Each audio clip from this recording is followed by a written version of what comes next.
Vanessa, I can't, after having a podcast for like this many years, I can't believe I haven't talked about the Mediterranean diet before. But like, I'm glad I waited because you are the perfect person to have this conversation with.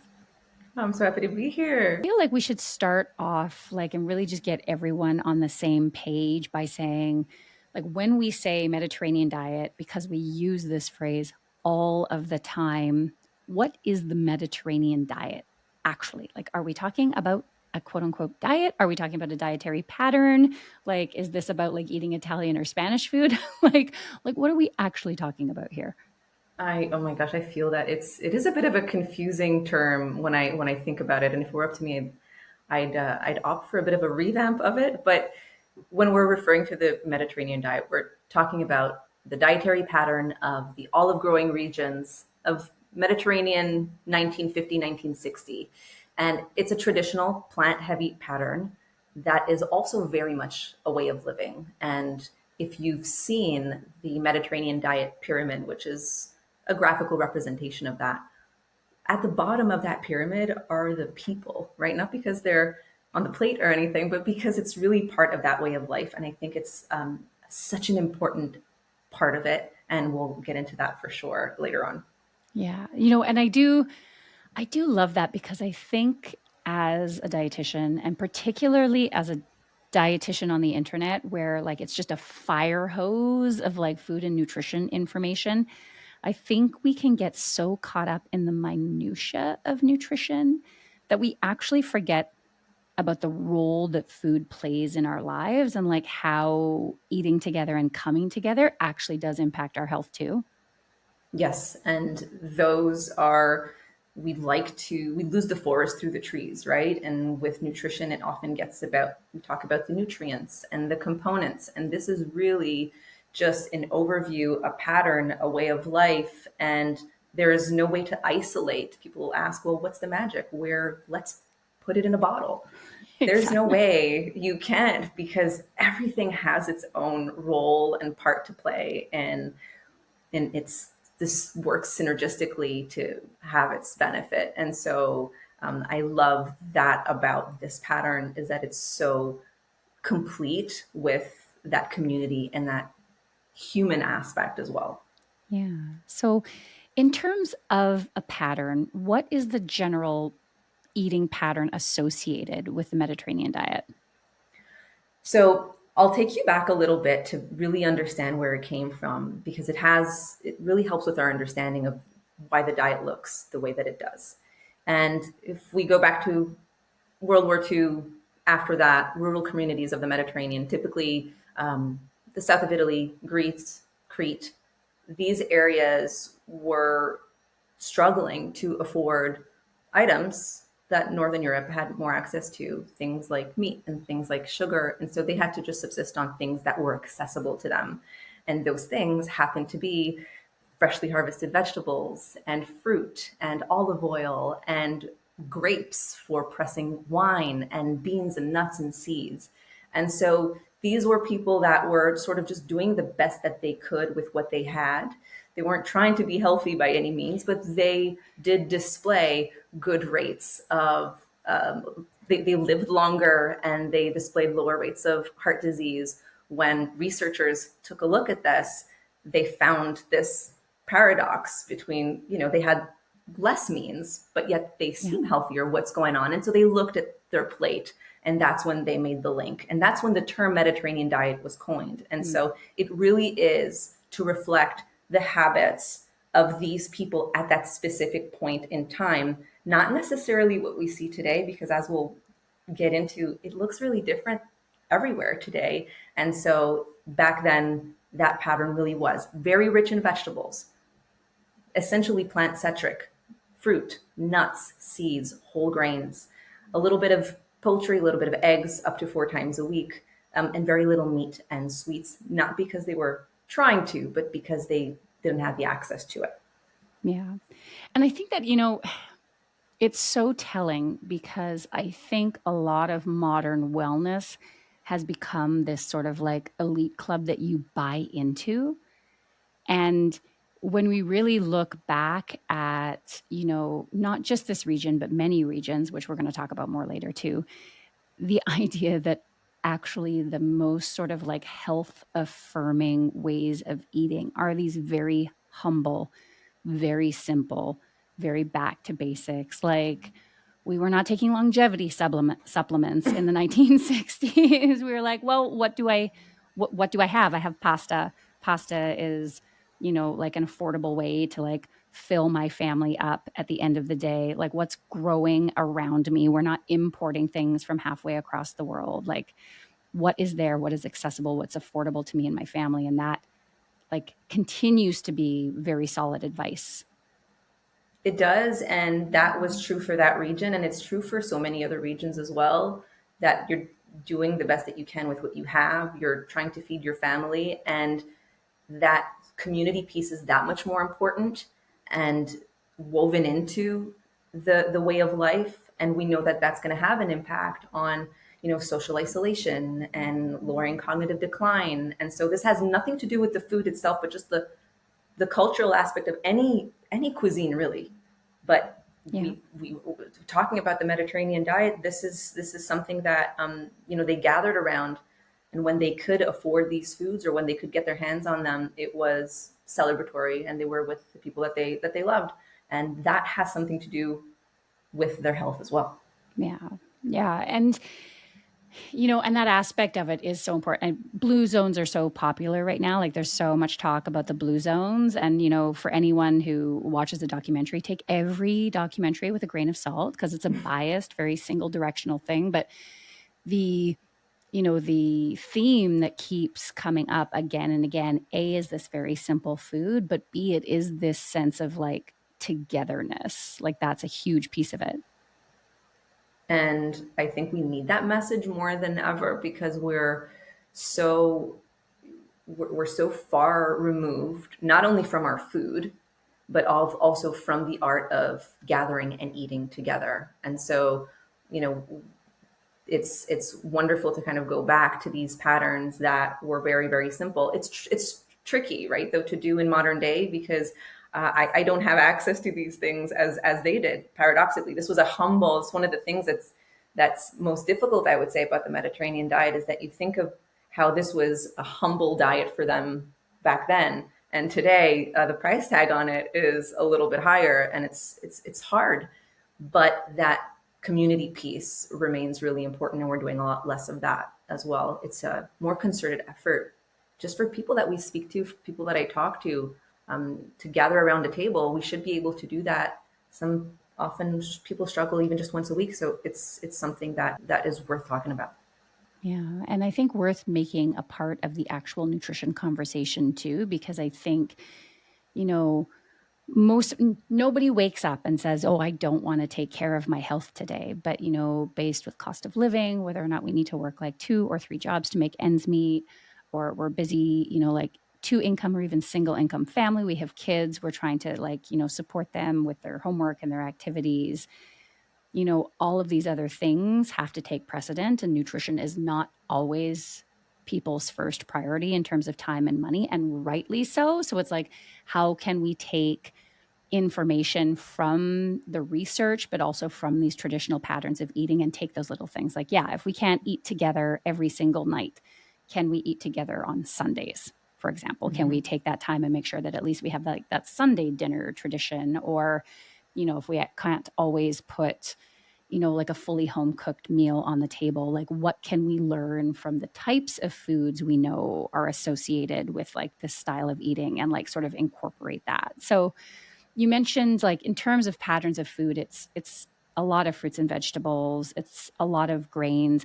I want to zero in on the pasta thing. So like get a little bit more like Italian centric, because this is also, and I want to talk about this. Maybe we should talk about this first, because you have written this incredible, cookbook that's about the Mediterranean diet. But you also, from a cultural standpoint, have some skin in the game because of your unique Italian culture. So like, do you want to talk about like what food was like for you growing up, and like what aspects of this sort of Mediterranean lifestyle like were a part of your life or like not a part of your life growing up? So my upbringing was very, very food centric. I had a baker grandmother, and my grandfather was from a small fishing town. They were from the south of Italy, and you know, I grew up around food. Everything was about food, and I think I realize today how privileged I was to have had such a positive association with food and cooking and just food culture in general, not only because I think it's the best way to sort of arm yourself against diet culture today, but also because it keeps you connected to your family. My grandparents are no longer with us, but I will smell something, I will taste something, and I am right back there. And that's such a gift. And I absolutely love that. And you can't find that, you can't study that. It's just part of the DNA of gathering and sharing and preparing food. That is wonderful. And I think anyone who has that chance is lucky, and who understands how impactful that can be. You can start creating your own little routines and rituals and traditions today, and pass those on. And so for us, it was, everything was about shucking beans or making sauce, or my grandmother, they both very much followed the rhythm of the seasons as best as they could here. And so there was lots of canning, and everything sort of revolved around that. Sunday family gatherings and all that jazz.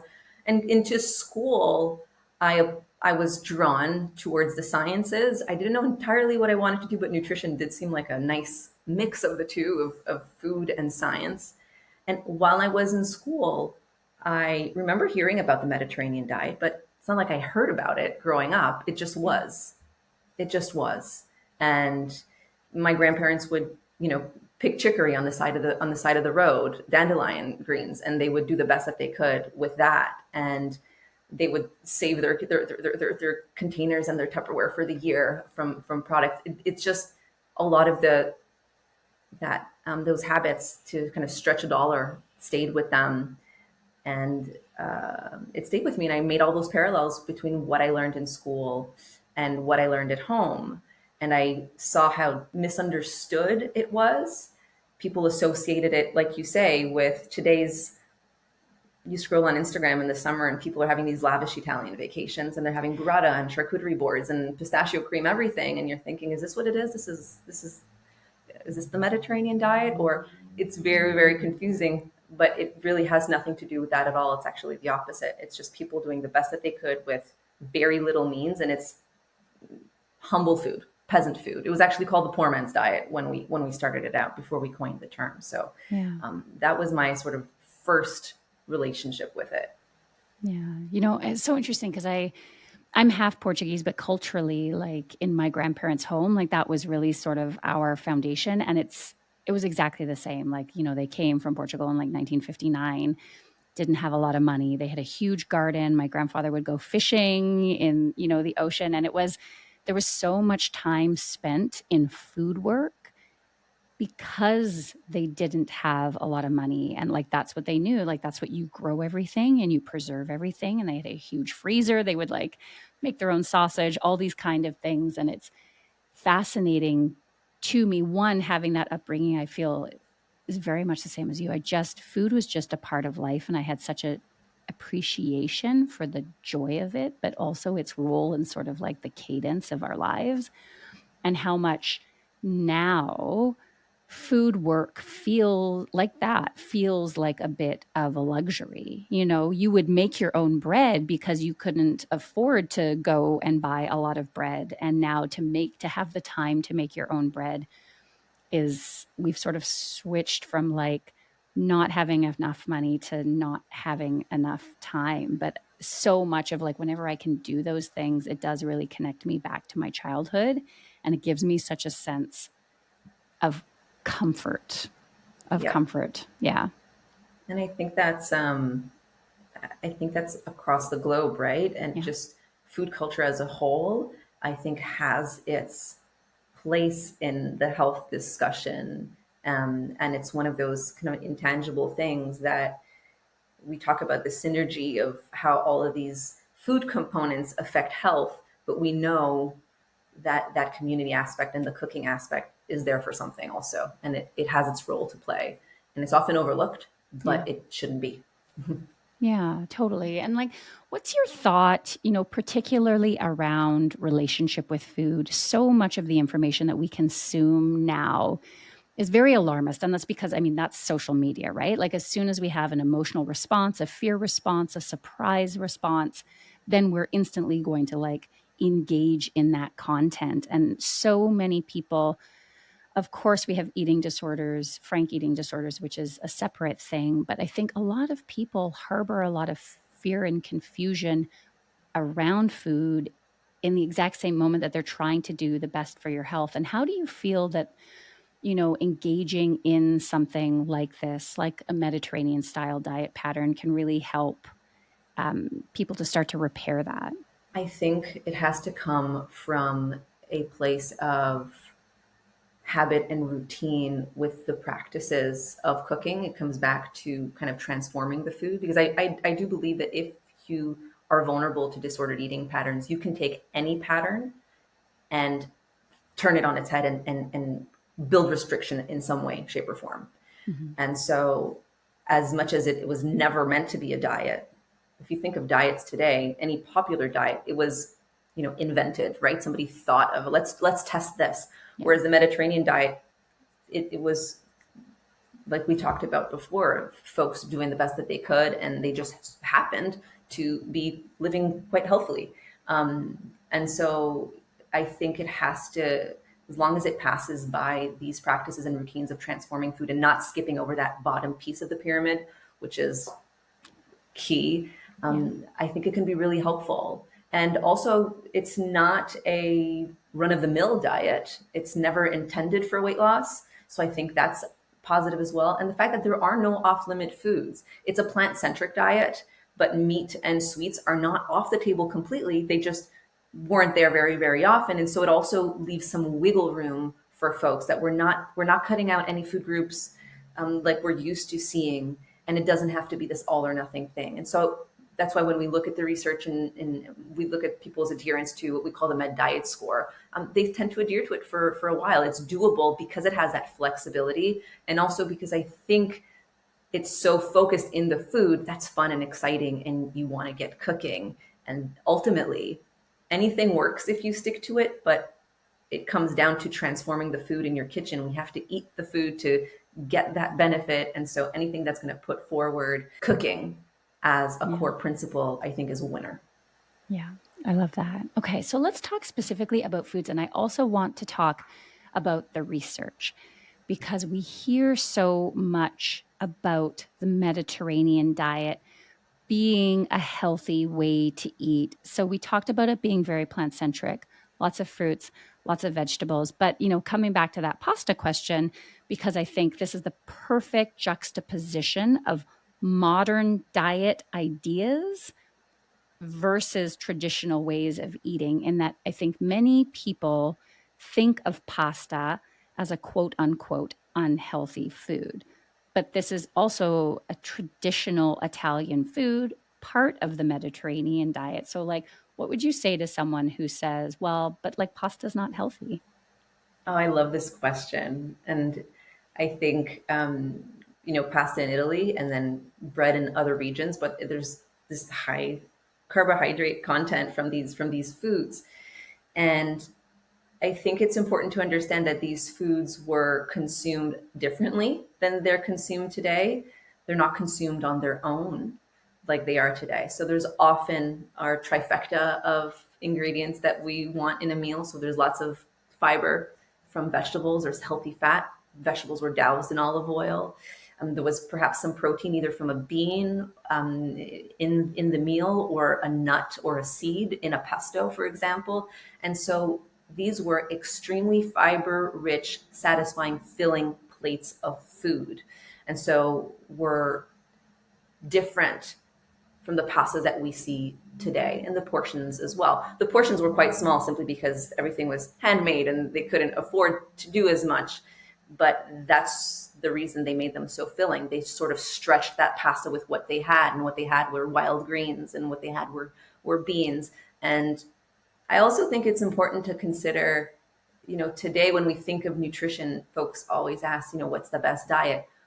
Well, for what? What are we talking about here? Because things have different purposes. There are different outcomes. What outcomes are we looking at? The Mediterranean diet, it was never meant to have this aesthetic end.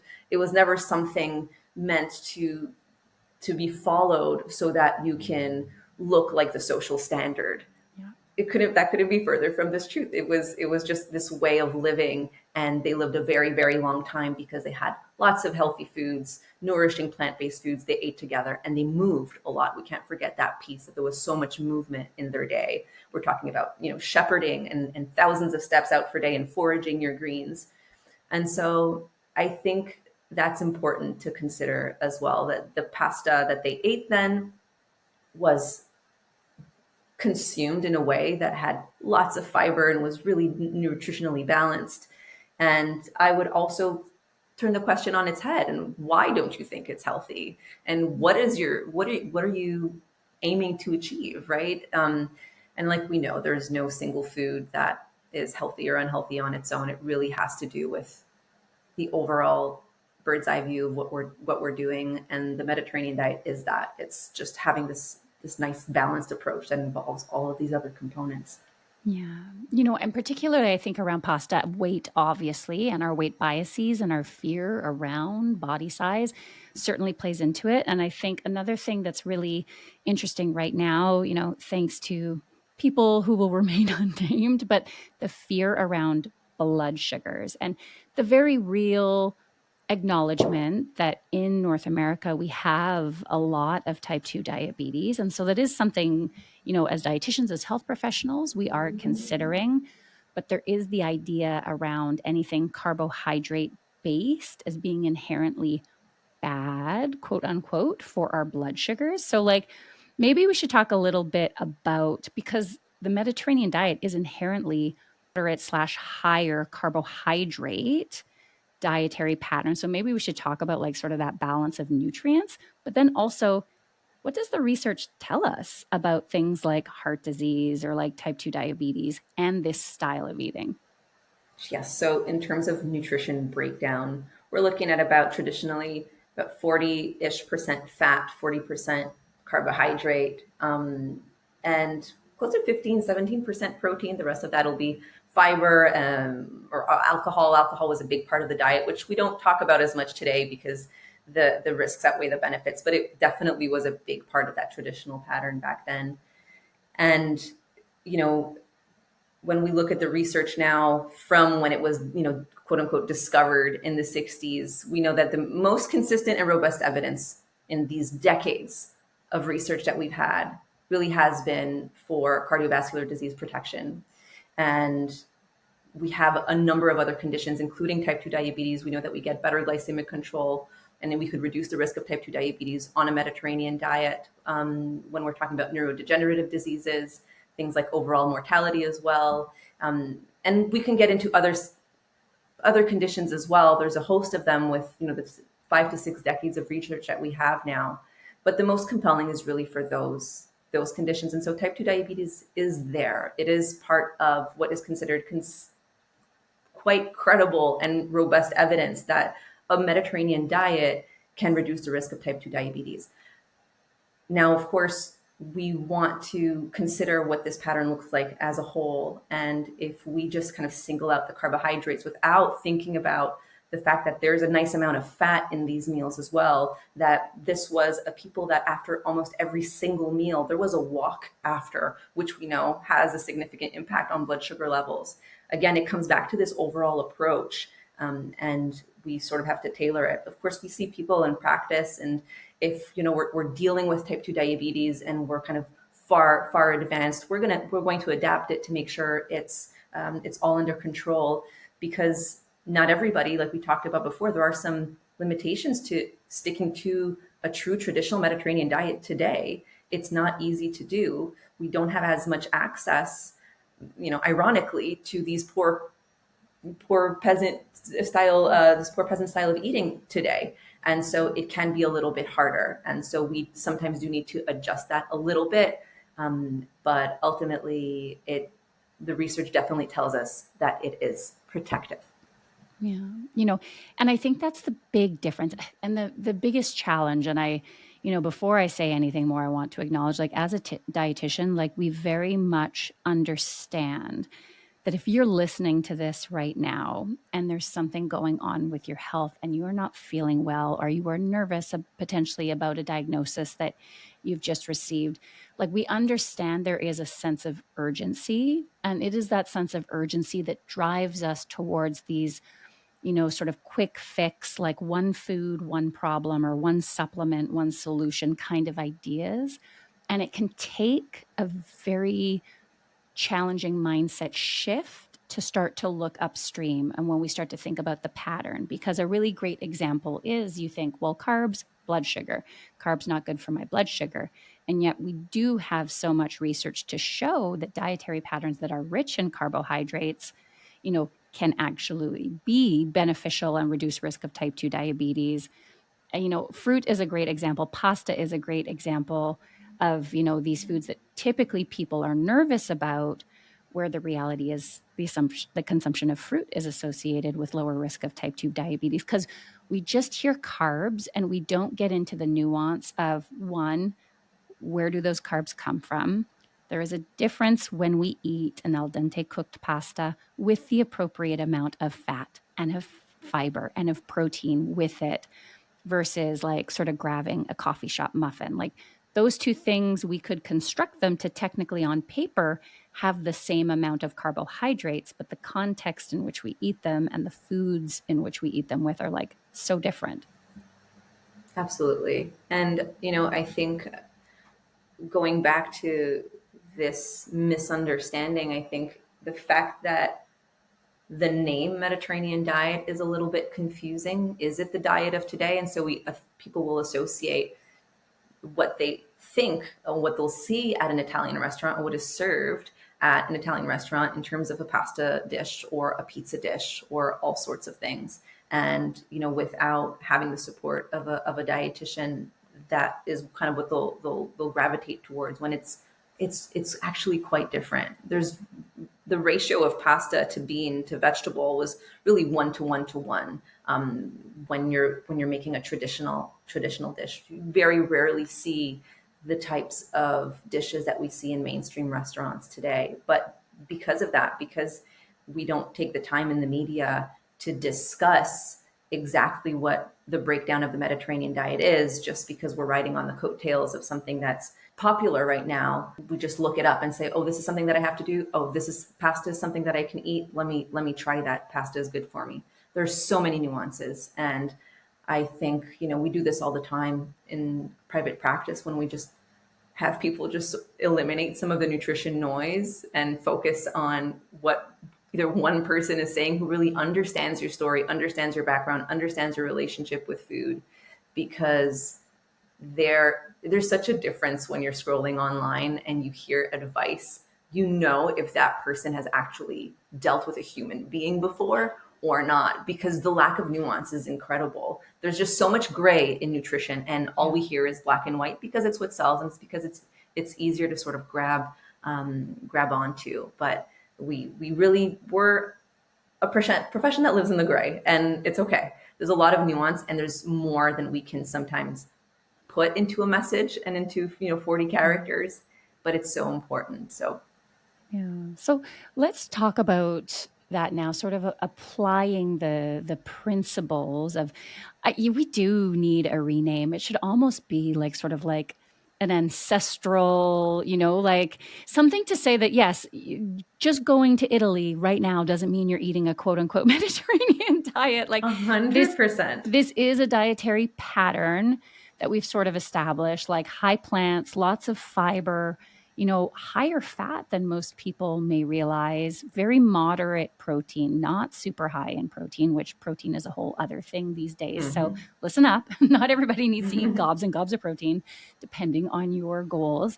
But how then can we start to talk about, because there is, I think, a very valid conversation amongst health professionals and amongst people that, so much of nutrition research has been deeply Eurocentric. And, particularly because once we have something established in the literature like this Mediterranean dietary pattern, we continue to devote a ton and a ton of resources to this same pattern, but we're not necessarily looking at other global patterns of eating. So it can be very easy to sort of give the impression that somehow this Mediterranean dietary pattern is better than other traditional cultural patterns of eating. So, what would you say to sort of clarify this? I love this conversation, and every year we sort of they rank their diets, and we talk about Mm, which one is the best and which one comes on top. And maybe it does have to do with the name, the fact that you get this sense of, are we putting the Mediterranean culture above another? And it could not be farther from the truth. But ultimately, it really is rooted in that. Nutrition research is ultimately very Eurocentric. Even if we think about how the Mediterranean diet term was coined in the 7 country study, which is the landmark study that discovered, so to speak, the relationship between food and cardiovascular disease, and how it was protective. We looked at 7 countries, and most of them were European. And we started from that point, and then we devoted so much energy and so much research into this. And it's not to say, clearly, there was something to look at there, and it's a very healthful pattern, but there are other global health patterns that have that potential as well that were overlooked. And so I think that's really important, because from this research, like you said, then nutrition policy comes from there, and then our recommendations come from there. And so ultimately, what this can lead to, and what I find most harmful, is ultimately you're either recommending something through this ultimately Eurocentric lens, just because it kind of went down that chain, that doesn't really land well, is not applicable to the person you're speaking to, because you're either asking them to drop their traditions and westernize their diet, or they're just not going to do it altogether. And so it's a lose-lose, because, like we talked about before, food culture and tradition has something really important to do with our health, regardless of food. But then there's also each local cuisine, and so many global cuisines that deserve to be celebrated. And so that is an important consideration and a really important discussion. And I think there should be a more inclusive approach to how we talk about the Mediterranean diet. And ultimately, once you understand what it is, that it really is this pattern from this specific point in time, because even in determining or naming it back then, even just the regions of southern Italy and Crete, they're vastly different in their cuisines. And so what they did was they looked at the common denominators. They said, okay, well, what are they both doing? And that's not to mention the Mediterranean region. I mean, we're talking about some 20, 22 countries, territories on the Mediterranean coastline. And so how do we sort this out? And there's so much history, and there's so much influence over the years. I mean, even just, people often think that the tomato is from the Mediterranean. It's not. It's not. It's from the Americas, and it was brought into Europe in the 1400s or 15th century. So I think that's really important to talk about, and consider that we can, take these patterns, once they found these common denominators, and we look at the amount of, these people were eating lots of fruit, they were eating lots of vegetable, lots of grains, lots of nuts and seeds, and you take a step back and you say, oh, okay, these are groups, these are categories, I can adapt this. And that's the message, is that we want to get to a point where we're not losing, we shouldn't have to lose or sacrifice our tradition for our nutrition. And there's a way to find a bridge between the two. Yeah. No, and I do love that. And that's another place where a different naming convention could be helpful, because every culture, so, whole grains? Okay. So now we have the quinoa of, South American nations. Now we have the fonio found in many African nations. So, as soon as we sort of scrape that sort of like Eurocentrism off the top, what we are left with is like a really distinct distribution of different categories of food. So it's like, what in your traditional cuisine, like where are your greens? in your traditional cuisine? Is it dandelion? Is it, like callaloo? Is it chard? Is it collards? There are ways of finding those foods. I mean, legumes are a staple the world over. I was having a conversation with my friend Pai, who's Thai, and I feel like Thailand is maybe one of the only countries, thinking about like those sort of like Southeast and potentially like Northeast Asian nations where like beans typically only factor in maybe sweets, but even still, then they have soy, which people forget all the Mm-hmm. time because we've made soy. I think soy is also the legume. So really, like there are legumes found in Everywhere. Mm-hmm. everywhere. So we're like, Mm-hmm. okay, let's look for the whole grains. Let's look for the legumes. Let's look for the fruits and veg. Like whatever I grew up eating, whatever is part of my like cultural diet, it's just about sort of distributing those foods in those amounts, like relative Exactly. amounts. Yeah, filling those proportions. And we're starting to see a little bit more data come out and a little bit more research in that way to see, can we, you know, because if we look at the traditional Mediterranean diet, you cannot remove the olive oil from it. And so we get Mediterranean type diets. So now we're looking into, okay, can we remove that, replace it with another oil or another type of fat that's maybe more accessible, that has the same, um, you know, lipid profile? What is the impact of that? And so I think it's interesting to see those sorts of things, so that it doesn't have to be this all or nothing approach where we're either sacrificing our tradition or just not adopting the dietary advice whatsoever. And also, when you look at the Mediterranean diet, it it coincides with a lot of healthy recommendations that you would think of anyways, right? We're talking about eating more plants, eating more fiber, eating healthy fats, eating whole grains. These are things that we've heard about before. I love to always bring it back to the lifestyle components, which are key as well. So when we think about how much stress impacts our life and how important movement can be in both our physical and our mental health, I love that about this pattern, and that it was integrated. And I think it's something that can be translated a little bit more frequently when we talk about the diet, and not have it just be about the culture. Yeah. Yeah.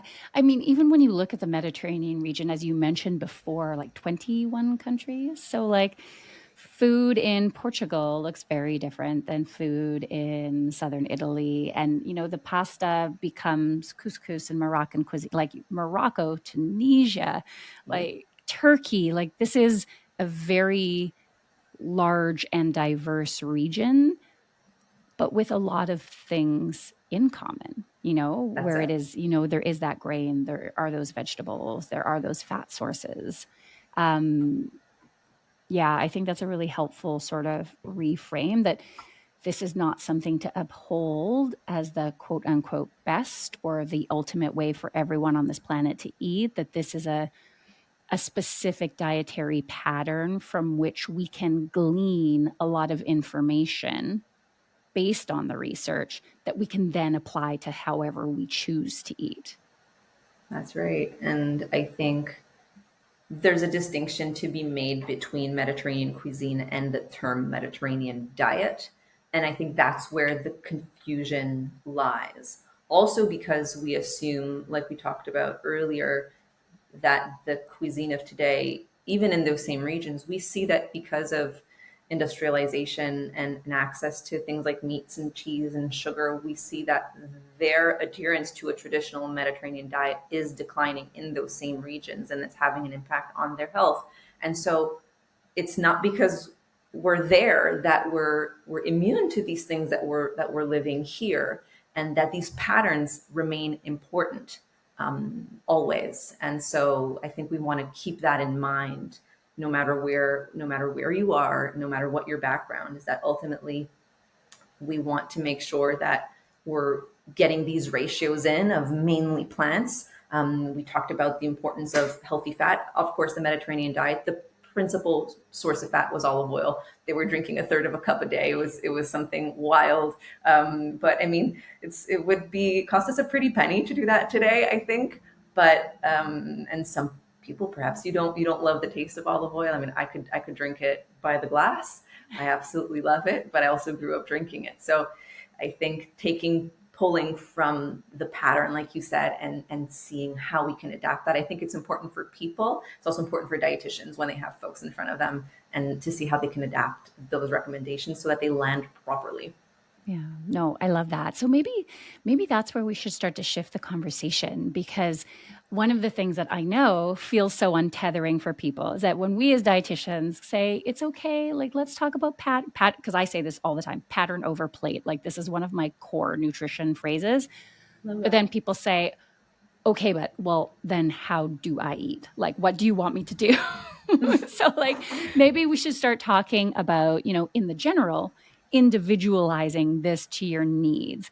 So, what would you say in terms of when people are looking at how they eat now? Like, what are sort of like the core foods that we've learned from the Mediterranean diet research that, if you can, are important to consume often, like maybe daily? So we've got our vegetables, which were present at every meal. Mm-hmm. Breakfast, I would say, might be hard for kind of our modern day breakfast, but you can sneak in a serving of raw vegetables in the afternoon as a snack if you're more of not into the savory breakfast in the morning. But vegetables were definitely the base of most meals, along with some form of bean or whole grain. That was really the base of most meals. You can incorporate this once a day, twice a day, just kind of start working your way towards incorporating a little bit of whole grains at lunch and maybe beans at one meal a day. If these are foods that are a little bit foreign, that we can start building in slowly. And fresh fruit was consumed daily. It was often consumed as the dessert, because in that traditional pattern, like we talked about, sweets, sugar wasn't something that was easy to come by. And so they used nature's candy. They used fruit for dessert, and that's often what was served. You can hardly go to any Mediterranean region without being served a platter of fruit after a meal. It's just custom. It's just something that you do. And so in today's the way we eat today, we'll usually see that as a snack, maybe a few hours later on into the afternoons. Since people snack more than they used to, then I would say at least perhaps two servings of fruit a day, depending on your needs, your activity level, the types of fruits that you tolerate and you digest well. So that's really kind of the core. So the fruit, our legumes, our whole grains, and our vegetables. And then water and herbal teas we didn't really touch on, but that is mainly what they drank. There was no sweetened beverages, obviously, so that was an important one. And the importance of our healthy fats. And so nuts and seeds that you can sprinkle on into salads, and that can look like some nuts in an oatmeal. It can look like a handful of nuts in the afternoon. It can look like some seeds sprinkled on a salad. It can look like something that you can just toss into a trail mix or throw into a nut butter into a smoothie. Those are ways that we can do that are quick, convenient, and easy today. And then we would kind of go into our protein sources that people associate with our omnivores of today that are used to consuming their meat, their poultry, their dairy every day. Well, we consider this more of like a meat on the side way of living. And so trying to reduce that down. I love that. I love that reframe of meat on the side. Like that's very cool. I'm vegan. I mean, everybody listening to this knows I'm vegan. But like, for me, I'm vegan in a house of omnivores. And so, but I prepare plant-based meals for my family, which I think shocks people. We're like, oh, well, do you cook them 2 meals? I was like, no, they can eat a lentil bolognese just the same as anyone else can. But I love that, because everyone can make their own choices. What I'm proud of in my family is that my omnivores are growing up realizing that omnivores also eat plant-based meals, that it isn't this very North American idea of like meat and dairy 3 times a day, 7 days a week. And so I love that we can sort of take that from the Mediterranean way of eating as well, that it's an accompaniment, not the like starve the show. That's it. We don't start there and have our vegetables on the side. It's quite the opposite. The ratio of plant to animal foods in the Mediterranean diet is about 4-1. And we look at fat, it's about 2-1 in terms of fat coming from plants versus fat coming from animals. So there is some animal fat somewhere, but it's just not as much. And I think that's a really nice way to start with any nutrition advice. It's to think about, okay, what can I eat more of? Because oftentimes I have to eliminate all of these things. If we just focus on adding more of these plant-based foods, we're just going to be displacing the rest, and we're going to be reaching these these ratios without really trying. And so looking for ways to build more of these vegetables, those whole grains, those beans, those herbs and spices, which are not negligible, we know, in terms of their anti-inflammatory capabilities and what their potential benefits over time. So kind of sprinkling that in flavor day in and day out, it does have an impact over time and gets us excited about food and gets us eating. I think flavor is this important nutrient that we tend to forget, but we want to build it in there, and that keeps us excited with our food. So that eat more approach is one that I really enjoy. Of course, the I would say the red meat, if in terms of quantity, we were looking at something that was close to about weekly to monthly in terms of the traditional frequency. So think, family gathering, that's when the roast would come out. So on a weekly basis on that family Sunday. So it was present, and you may not be able to stick to that right away. That might seem really, really daunting. But again, flipping it back, what can we add more of? And then you slowly build your way. Yeah, I love that. And then for anyone listening who may be considering blood sugar control, whether they are in the pre-diabetic space or whether they already have type 2 diabetes, what little tweaks would you suggest they keep in mind as they include what are incredibly nutrient dense, but also carbohydrate forward foods into their life? I think looking at just proportions on the plate are going to be important, kind of building those two fistfuls of vegetables and keeping the carbohydrate. We could start with that one handful and making sure we're getting a protein source in there somewhere. Specifically at breakfast is going to be an important one, depending on the foods that they like. I think that's usually where we start, at breakfast and perhaps a snack or two, and really looking into, when we think of type 2 diabetes, there's the blood sugar management from the foods that we eat and how can we control that. But there's also what can we do to keep ourselves insulin sensitive, and that's where the lifestyle components come in. And so making sure that we are moving and incorporating that after dinner walk, that after meal walk is probably the most accessible form of movement for anyone who hasn't really thought up a workout or exercise regime that we can do today, and just say, I'm going to go for a walk after every meal. It's wonderful for digestion. It's wonderful for a host of things, and just for connecting with a partner or just yourself. I think it was definitely be one of my top recommendations to build that in. So I would start there. Yeah, I love it.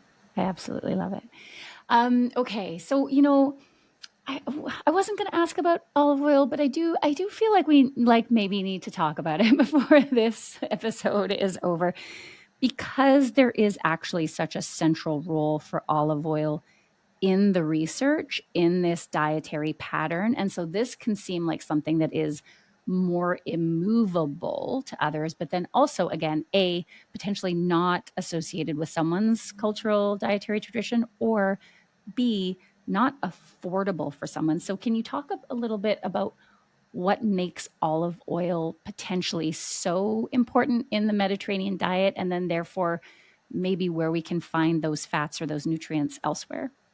Yes. So as a fat, where it's really unique is, so there's its fat profile. So it's high in monounsaturated fat. So that's what we typically associate with our heart healthy fat. It does have a little bit of saturated fat in there, but it's mainly monounsaturated fat.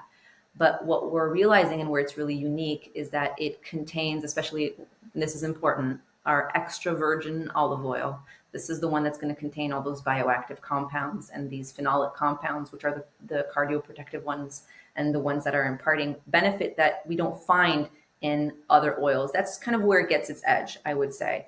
We can find fat profiles that are similar. So other heart healthy sources of monounsaturated fat, but extra virgin olive oil really is unique for some of these extra properties and these extra compounds that it provides.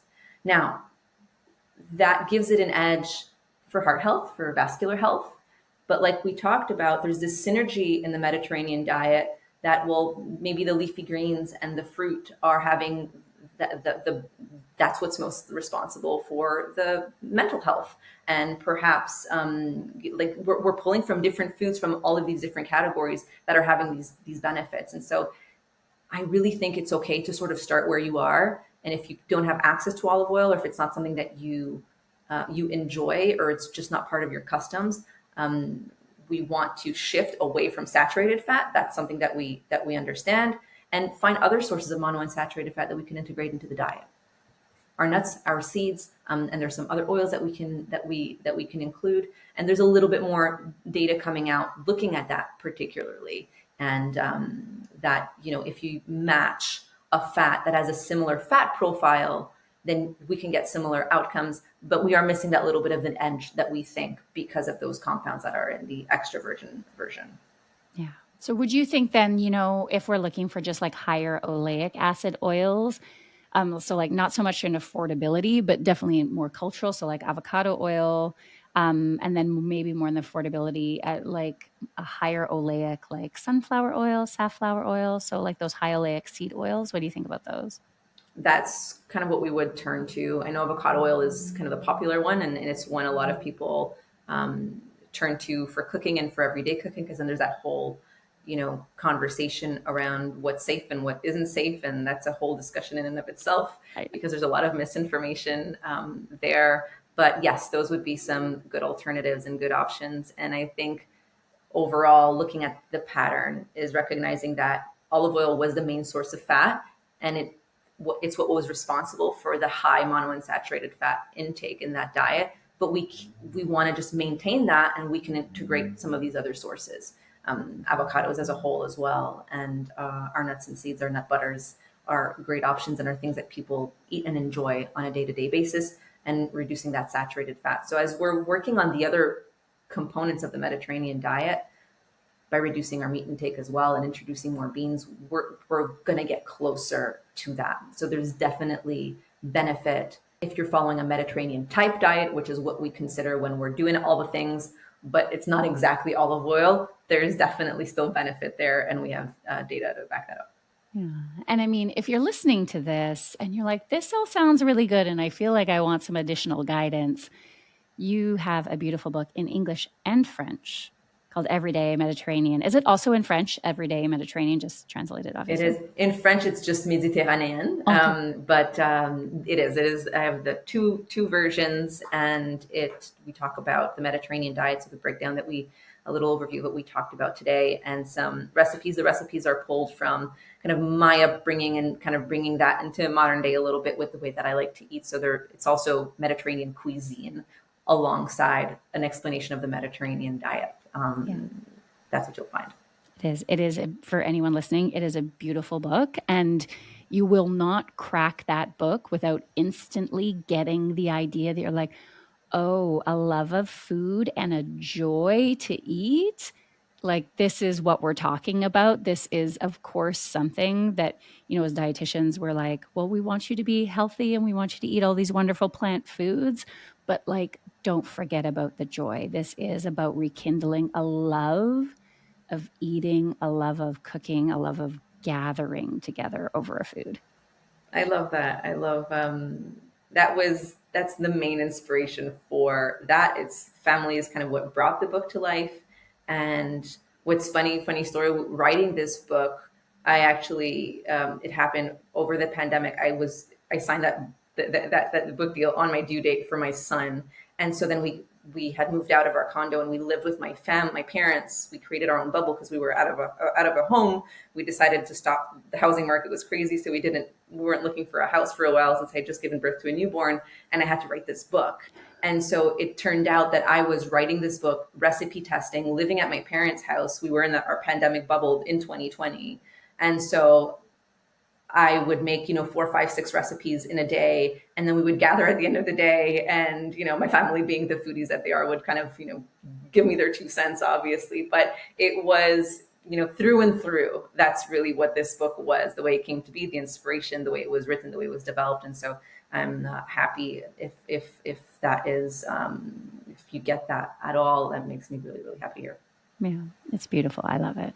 Okay, let's shift into the rapid fire questions. So 5 little getting to know you softballs. First one being, they're always unfair. They're always a little bit mean, these questions, because I'm going to make you choose your favorite vegetable. I am going to say, this is going to sound funny, but onion. I love onion. To me, a life without onion is just a flavorless life. And I, as an IBS girly, who's doing great now, but back in my day, it was a struggle. But I don't think I could live a life without them. I know. Alliums are like the foundation of my life. Yeah, Also with IBS. But just so anyone, if you happen to be listening to this with IBS, yes, garlic and onions may be a part of your future once you get things sorted. exactly. The future is bright. The future is flavorful. Okay, the best thing you've watched this year. And if you don't watch, the best thing you've read.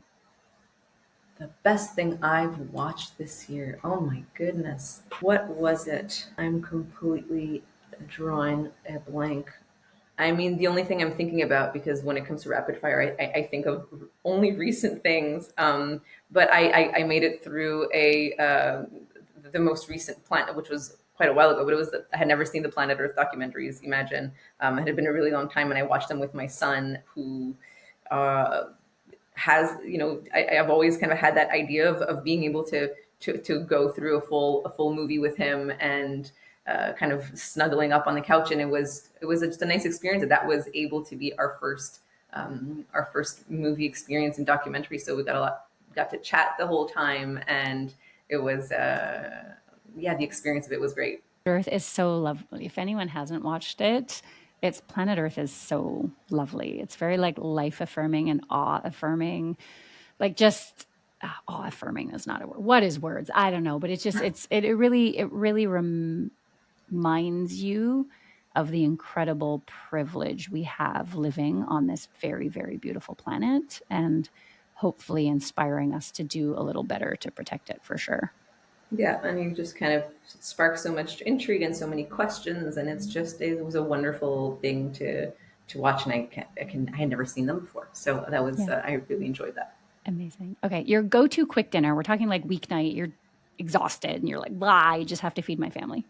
Guys, I'm going to say pasta. I mean, we talked about it before, but that is what it is. I usually crack a can of sardines in my sauce, or a can of mackerel, and I'll do like a crispy breadcrumb on top of that. It sounds complicated. It's really, really not. But that is my quick dinner. It's all pantry staples, and it's super flavorful and delicious. Yeah, I mean, tin fish is definitely having a moment on the internet, but there you go. So dietitian says eat more tinned fish. Okay, Yes, love it. sweet or savory? I'm a sweet girly. I'm a sweet girly through and through. What's your It's a favorite hard sweet?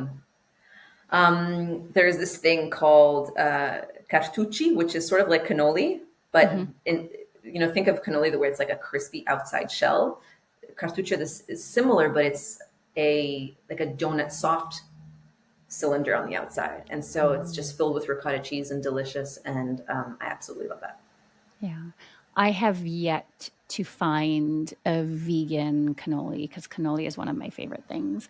I've yet to find a vegan cannoli, although I hear in Montreal there is an incredible, Muriel Banakisa told me there's an incredible vegan Italian bakery in Montreal, which the next time I get to Montreal is like, it's on my hit list.